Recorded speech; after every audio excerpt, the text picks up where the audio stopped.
I am here with J. Luke Wood, the Vice President of the newly found Division of Student Affairs and Campus Diversity. Luke, it's good to see you. How are you doing today? I'm doing well. Thanks for having me. Sweet. So, we've had a lot going on over the past couple of months, from the coronavirus to the protests over the George Floyd situation, George Floyd killing in Minnesota, the Black Lives Matter movement, and everything that it entails as well. So you're coming into this newfound division at a critical juncture, not only in education, but also in history. So my first question is, you were recently chose to lead this new division. What are your goals as vice president of the new division, and how will this new division improve the student experience at San Diego State University? Yeah, no, I think it's a wonderful question. I mean, the number one goal, of course, always is health and safety. You know, obviously we are in the midst of two pandemics, right? We have our health pandemic, and then we have a racial pandemic. Bingo. In terms of the health pandemic, it's about making sure that our students can come on campus for those who are taking in-person classes, and that everything is going to be done in a way that prioritizes their personal health and safety. So thinking about testing, contact tracing, making sure that people are aware of social distancing requirements, wearing PPE. So that is one part of it. But then, of course, in terms of the second pandemic, it's about more emotional safety, making sure that students know that they're valued, that they're cared about, providing programming that addresses the issues and concerns that they're interested in learning more about, talking about. I mean, that's ultimately what we're here to do, is to help people learn, grow, and develop. And that oftentimes happen, through intentional conversations, intentional programming. And so we've definitely been engaged in lots of conversations and efforts around making sure that we're addressing the two pandemics. I would say more broadly, as an institution that's a research institution, we have a goal of becoming what's called an R1, a Research 1 institution, which is the highest level of a research institution. And in order for us to get there, we're going to be seeing a growth in the number of graduate students that we have. And so part of one of our goals this year is to really build a better infrastructure that can support students as they continue past their bachelor's degree. So, thinking about what kind of programming are they going to need? Are we thinking about everything we can do in terms of internships, externships, research opportunities, so that we're preparing them either for the next level of graduate study or for successful employment. So building out graduate studies, I would say, is graduate support rather, is one key area. Another key area I would say is, we have multiple campuses. We have San Diego State here on the Mesa. We have a campus in not the state of Georgia, the country of Georgia. Mm-hmm. We have a campus in Imperial Valley, and then we have microsites now at our community colleges in the local region, and an impending campus that'll be taking place in Mission Valley. So part of it is thinking about, how do we ensure that there's a seamless SDSU experience, so that no matter where you go, you have the markers of an SDSU graduate, a commitment to civic responsibility, to diversity and inclusion, to all the things that we know are important for those as they transition into the job market. But I would say that those would be three big things: health and safety, graduate affairs, and ensuring there's a seamless experience across our multiple campuses and sites. Those are all very important. We go back to that first pandemic, COVID-19, which obviously upended everything that we know about our society over the past 6 months. So the next question is, what can students do to be successful in this new world of SDSU Flex as a result of COVID-19? And what can parents do to best support them? There's a lot of things that students can do to ensure that they're prioritizing their health and safety. First, there's going to be signs posted all over campus that talk about some of the limitations that we have for those who are attending class that might be in person. So for those students, we're expecting that they're going to be wearing PPE, so they're going to have facial coverings. We're expecting that people will adhere to social distancing guidelines so that there's physical distance between them and other individuals. There will be places on campus for students to study and to work, but also ensuring that they're being responsible in those places to continue to maintain the social distancing. So part of it is really just around prioritizing health and safety and making sure that people are being aware of what the guidelines are and adhering to them. For most of our students, they're going to be virtual. Yeah. And so there is other expectations, I would say, that goes along with that. The first is making sure that whatever the expectations are from the faculty member are known and that they're doing everything they can to ensure that they're meeting those expectations. For most faculty, that's going to be something they're going to talk about the first day of class or second day of class. It'll be part of their syllabus. It will be part of those regular conversations. So that's just generally being, important to being a successful student. Given that it's an online setting, it's going to be, there'll be a need for individuals to really think about how they learn best, how they best manage their own time, how they're collaborating with their peers, because it's going to look a little bit different. It will. But that's also okay, right? I mean, I think we've all learned as part of this pandemic that we can be effective in getting high quality work done and having high quality experiences, even through virtual modalities. So embracing this experience as the unique experience that it is, recognizing that it's not permanent, that it won't last. And so using it as an opportunity to learn, to grow, to develop, to become a better person. And I think that it's going to require a few things. One, good management of time. And the second is that there's going to be pressures that students are going to face. One of the pressures that we have seen is just being able to find a quiet place to be able to do the Zoom for their classes, right? Or having, making sure that if there's challenges around, resources in terms of computers or Wi-Fi, that they're navigating around those barriers. And when they encounter insurmountable challenges, that they know they can come to us and that we can help them to identify resources and support that they need through our ECRT, economic crisis response team that we have here on campus. So I think those are a few things that the individuals will definitely, want to keep in mind. Self-care is also important. One of the things that I've heard from a lot of individuals is conversations around feeling stressed, feeling pressure, feeling isolated from other individuals in the community. I mean, think about it. And in most academic institutions, the relationships for an incoming student are built in person with other students in conversations, right? Now those relationships are going to be built online. And so there's a need to ensure that you're being as connected as possible. The good news is there can be lots of opportunities for it. We've set up incredible programming this year. I mean, we are making sure that the guest speakers, the events, the programming that's taking place is to ensure that they have a high quality SDSU experience, but it's only high quality if they engage that programming. Very true. Very true. That's a great answer. And a little bit more about parents. What can parents do to support their students, especially the ones who are not going to be on campus, that are going to be home? What advice do you have for them?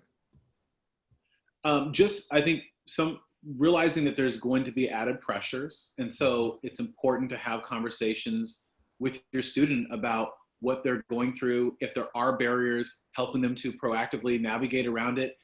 And also to ensure that they know they can reach out to us. No one should feel like they don't have the resources or the support. If there's questions, if there's feedback, we want to hear it. We can support. We have an infrastructure that's designed to support this, that we have stood up.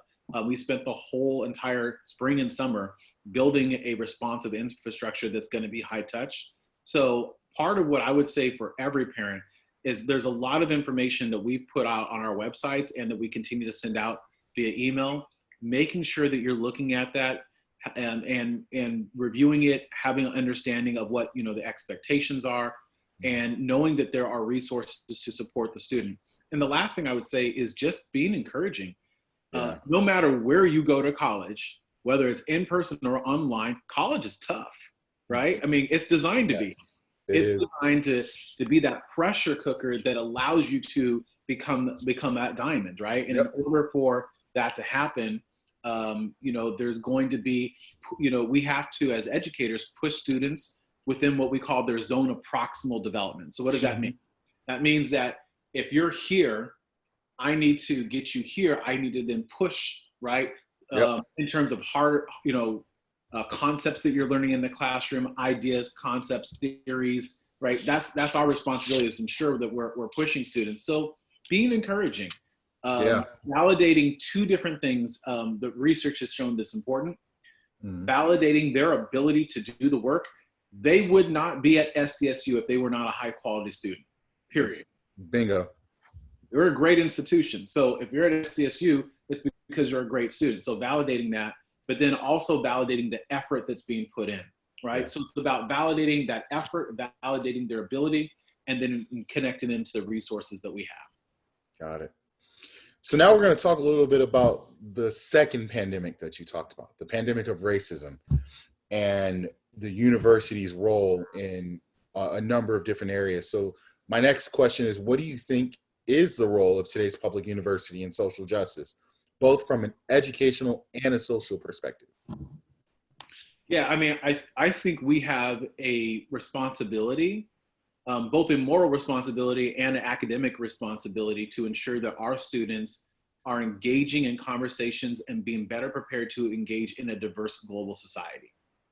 So that when they go into the job market, that they're able to be successful in their place of work. And to be successful, you have to be able to engage people who come from communities that are different than your own.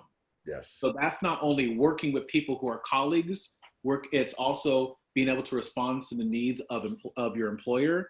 It also is, depending upon the line of work you're in, whatever the customer that it might be, or person that you're serving, or people that you're trying to reach, that you have an understanding of those communities. So in order for us to be able to prepare students for that, they have to engage in intentional, diverse experiences. So what does that look like? Well, first, it involves the curriculum. At SDSU, we have a requirement that every student coming into this campus has to take at least one course that focuses on ethnic studies. Every student is going to be expected to do that because it's part of a graduation requirement. It's also critical to their own learning growth and development. Yep. The second is that we have numerous cultural centers that are designed to do programming for both in-group and out-group. So what I mean by that is this. So for example, we have a Black Resource Center, a Latinx Resource Center, a Pride Center, Native Student Resource Center, Asian Pacific Islander Center, Center for Transformative Justice, Guardian Scholars Center, and I'm stopping right there, right? Because there's 10 centers, right? So we have centers designed for all these communities, but in-group and out-group, if you're within that community, it's a place for you to be able to go, to know that you can connect with people who are from your community, who may have an understanding of the unique assets that you bring to the table and some of the challenges that some communities face. But they also do programming for those who are aren't in the community. Right?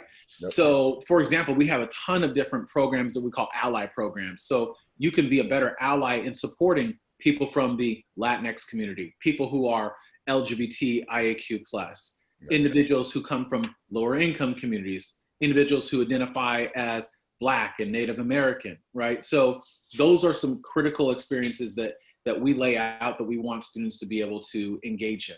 So holistically, our goal is to make sure that every single student that enters into SDSU, by the time that they leave, that they can engage people who are different from themselves.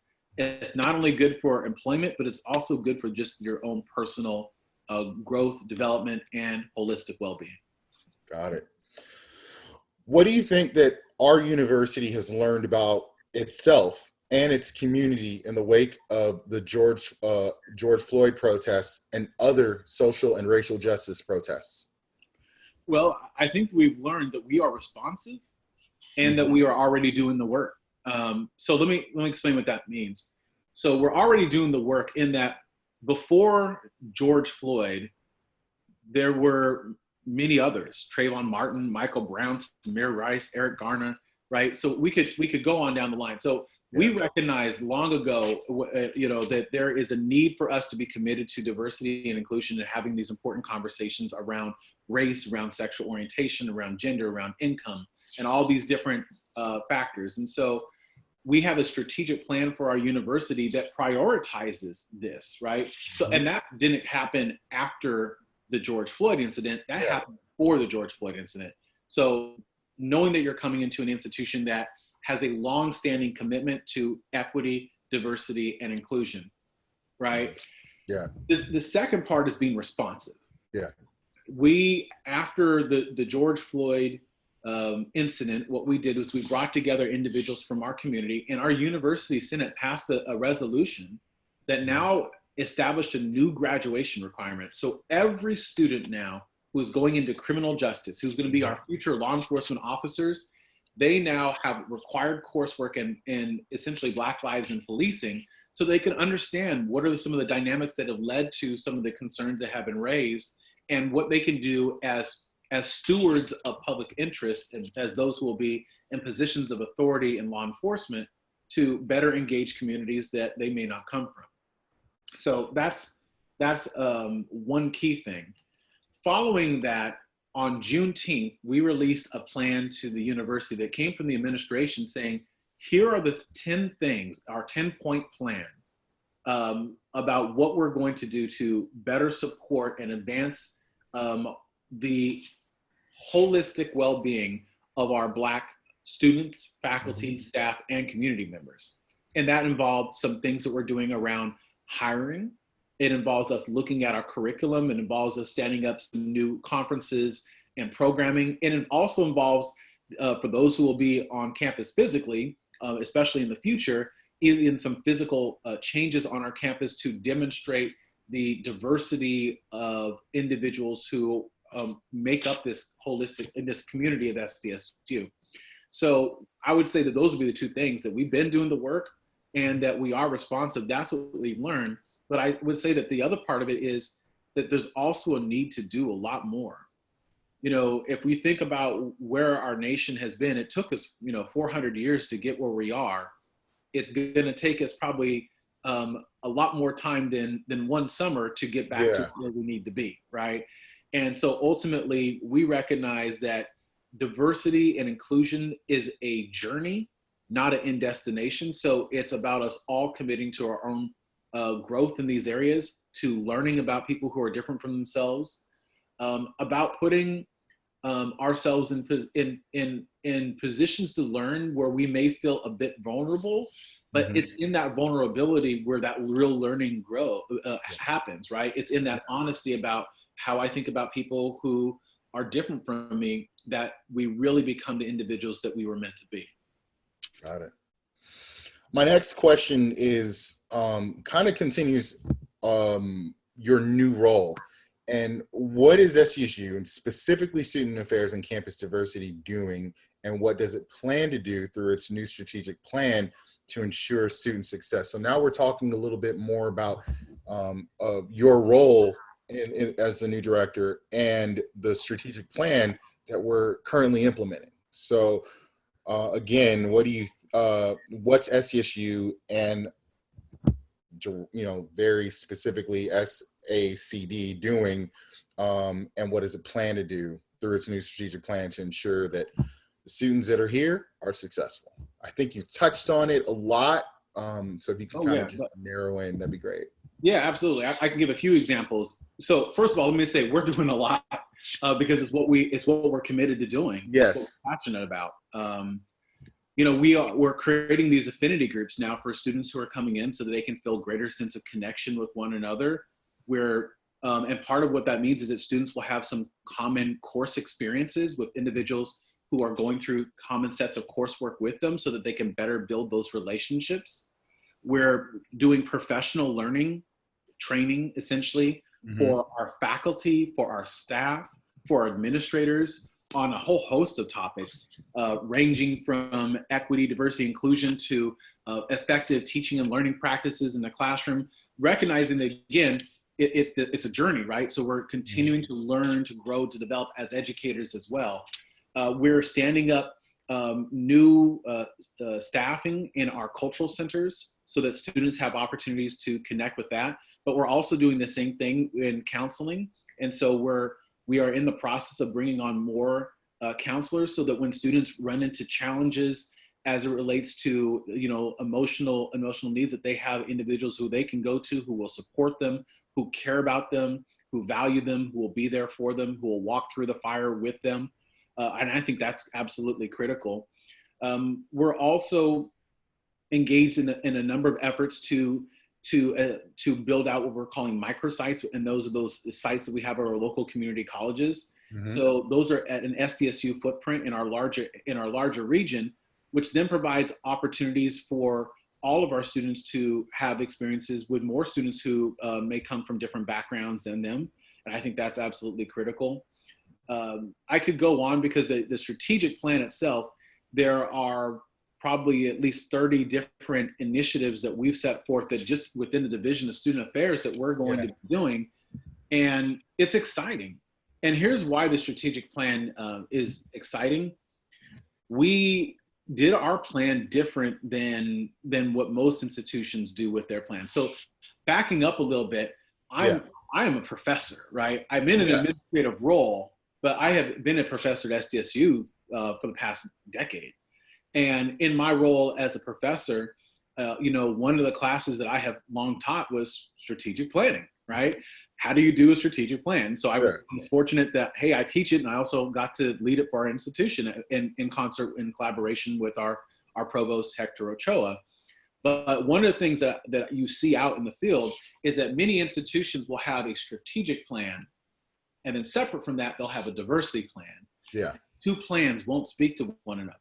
And what we also know is that oftentimes you'll see at many institutions that diversity and inclusion are funded on one-time monies, or they're not resourced in the same types of way.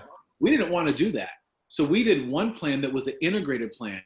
It was a plan for diversity and inclusion. It was a strategic plan, and it was a plan for our campuses in Mission Valley and Imperial Valley.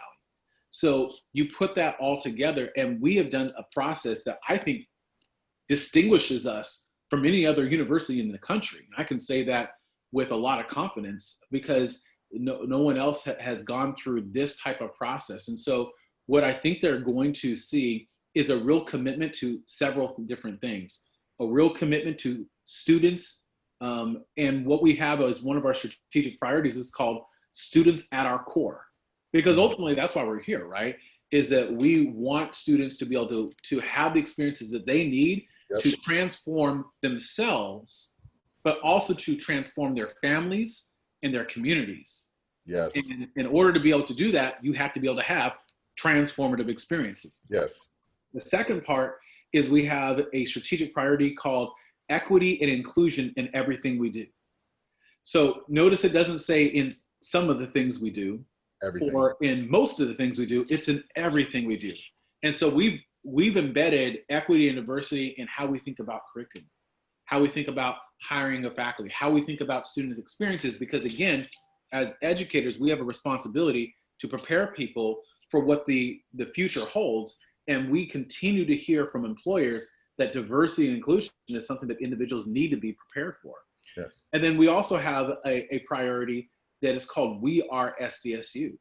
And it's about interconnecting our multiple campuses and resources and opportunities so that in the future, a student who's attending SDSU on the Mesa here in San Diego can go and take a shuttle bus and attend and go and take a class or engage in a research experience or use the library at our campus in Imperial Valley, or vice versa, or with Mission Valley, or with our microsites. And so we're changing the model on how education is done.